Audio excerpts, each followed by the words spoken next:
Welcome to the deep dive. Today, we're getting into a show that lots of people remember just for the laughs. Scrubs. Yeah, but underneath that goofy exterior, well, there's a lot more going on. We've looked at episode rankings, fan theories from places like Reddit, and the latest news about that reboot. Right. And the mission here is really to unpack why Scrubs, the show with the crazy daydreams and the janitor's weird antics, actually hits harder emotionally than almost any other sitcom out there. It's this strange mix, isn't it? You've got these incredibly surreal moments, like JD's fantasies, Mm-hmm. but then bam, you're hit with the raw, sometimes brutal reality of working in a hospital. It's why some critics call it like the most heartbreaking sitcom. That balance is key. The goofiness, it almost sets you up. It lets your guard down. Exactly. So Yeah. when the jokes stop and the tragedy hits, it feels even more intense because you weren't braced for it. It shifts so fast. Okay, so let's dig into some of those moments. It started pretty early, didn't it? Season 1. Oh yeah. You kind of have to start with My Old Lady, episode 4. That's really early. Right. And that's the one where all three interns, JD, Turk, Elliot, Right. they each lose a patient on the same day. Yeah. But it's JD's patient, the old lady. Yeah. She's just so calm about it, Yeah. accepting. And JD realizes, sometimes it's just time. And that moment, it sort of tells you, the audience, okay, this show isn't just messing around. It's dealing with life and death for real. And the music. They always use music so well, putting Jeff Buckley's Hallelujah there. That wasn't just background noise. No, it was like a statement, like, okay, we're going to treat the heavy stuff with respect. Totally. And they kept building on that emotional weight, Mhm. thinking about what success even means for a doctor. Picking my last words. Yes. Yeah. JD and Turk, they have this sacred ritual, steak night. Uh-huh. Annual steak night. Very important. Very. And they skip it. Not for some heroic surgery, but just to sit with a dying guy, George Valentine. That's what's so powerful. They weren't there to fix him. Right. They were just there, talking, having these like really dumb conversations all night. And making his last hours good. Happy, even. It kind of redefines what being a doctor is about, right? Sometimes caring is the hardest part. And that struggle with acceptance, it wasn't just for the patients, it was for the doctors too. Uh. Remember my 5 stages? Oh, yeah. Mrs. Wilk, the rooftop beach. Exactly. Mhm. JD and Dr. Cox building this absurd fake beach on the hospital roof for their favorite patient who's dying. It's peak Scrubs. Utterly ridiculous on the surface. But it's how they're processing this immense grief, Yeah.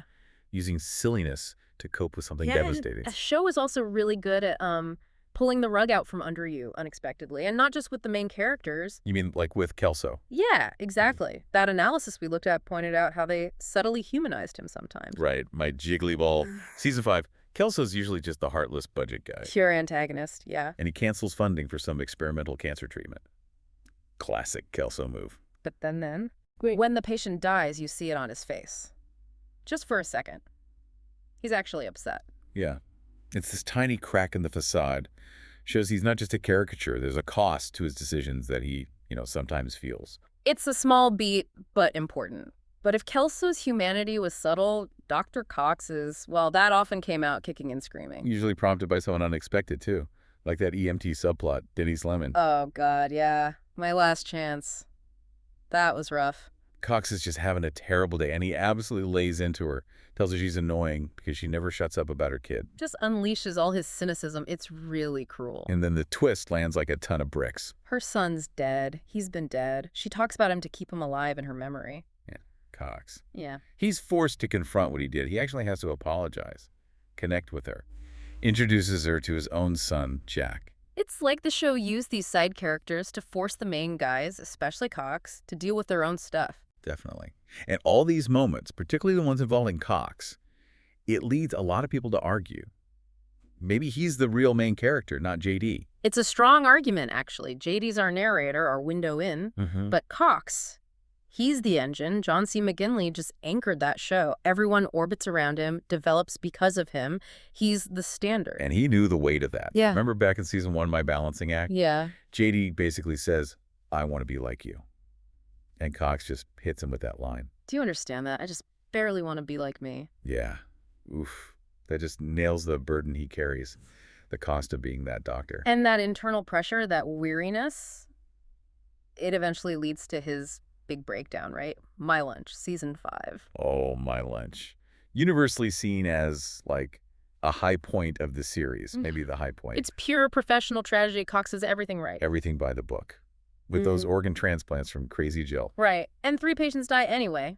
All because of him, essentially. Or so he feels. And he just collapses. Utterly breaks down. That scene in the hospital bed and the use of the phrase, how to save a life. Perfect. Just devastatingly perfect. It's the most vulnerable we ever see him. But here's a question. That's professional failure. What about personal grief? My screw-up. For me, that one might actually be sadder, more manipulative.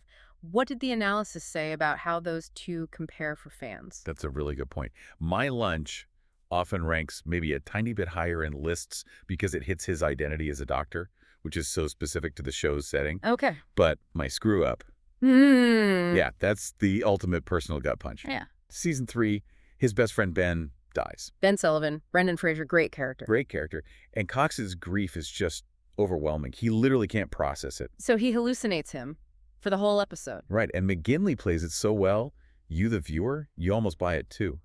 Until that final scene, the funeral. Where do you think we are right now? Yeah. Chills every time. Yeah. It just reframes everything you just watched. That twist is incredible. It's that kind of writing that made people stick with the show so hard. It really is. Seeing this invincible guy finally shatter, it shows you something important, right? Complex characters break. And how they deal with it, that's what makes them compelling. True. But man, after all that heaviness, you definitely needed the goofy stuff too. Okay, yeah, let's pivot. The counterbalance, the silliness, the fan theories. Got to start with the janitor, Neil Flynn. Pure, unpredictable chaos. Absolutely essential. And fans love digging into his whole deal, like that original season 1 plan. That he was just going to be a figment of JD's imagination. Yeah, wild. Glad they scrapped that, honestly. Me too. But the mystery around him persisted. Like, what's his real name? Is it Glenn Matthews? Is it Mike? Or is it Neil Flynn because of that cameo nod to The Fugitive? Exactly. That kind of meta joke is peak Scrubs. But, you know, the fan theories can get pretty dark too. You mean the dark JD theory? The idea that JD isn't just innocently goofy, but actually kind of manipulative. Maybe even mean. It's controversial for sure, but the theory goes he kind of sabotages his friend's happiness, Turk and Carla, Elliot, to keep them close or keep himself at the center. People point to specific examples, like how he constantly meddles in Turk and Carla's relationship. Or how he pursues Elliot, then pushes her away, over and over. Yeah, the argument is that his aw shucks persona hides something a bit more calculating, like crashing the janitor's wedding by inviting everyone.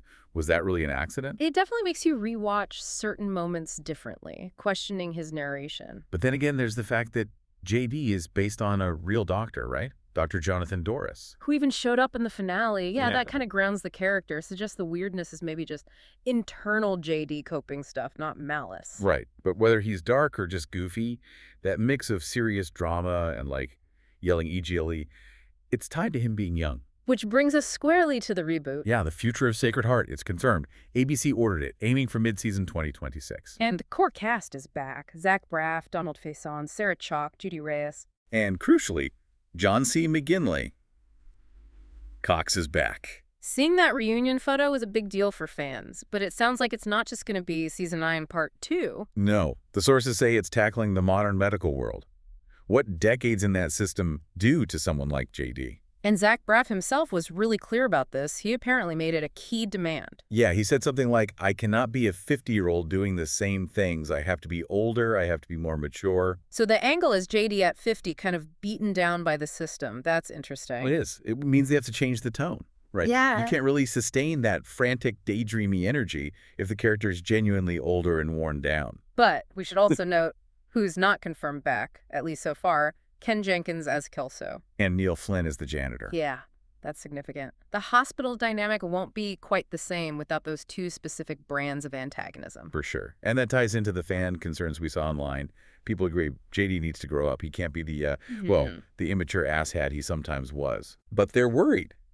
If you take away too much of the silliness, the childlike wonder, the JD Turk dynamic, what's left? Is it just the stress and burnout we saw break Dr. Cox? Can it still be Scrubs without that core goofiness? That's the million-dollar question. So wrapping this up, what does this deep dive tell you, the listener? Well, looking at Scrubs really shows how powerful that blend of tones can be. Yeah, the realism, the humor, the heartbreak, they all amplified each other. It wasn't just one thing. And seeing characters be truly vulnerable, like Cox in My Lunch, that's what creates lasting impact. It shows us flawed, complex people are way more interesting than perfect heroes.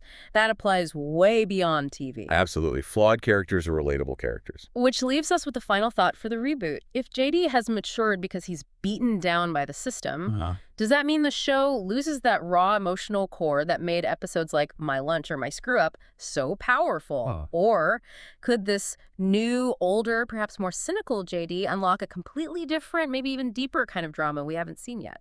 That's the big unknown, isn't it? What kind of stories can this older, wiser, possibly sadder Sacred Heart tell? We'll just have to wait and see when those doors reopen. Until next time on The Deep Dive.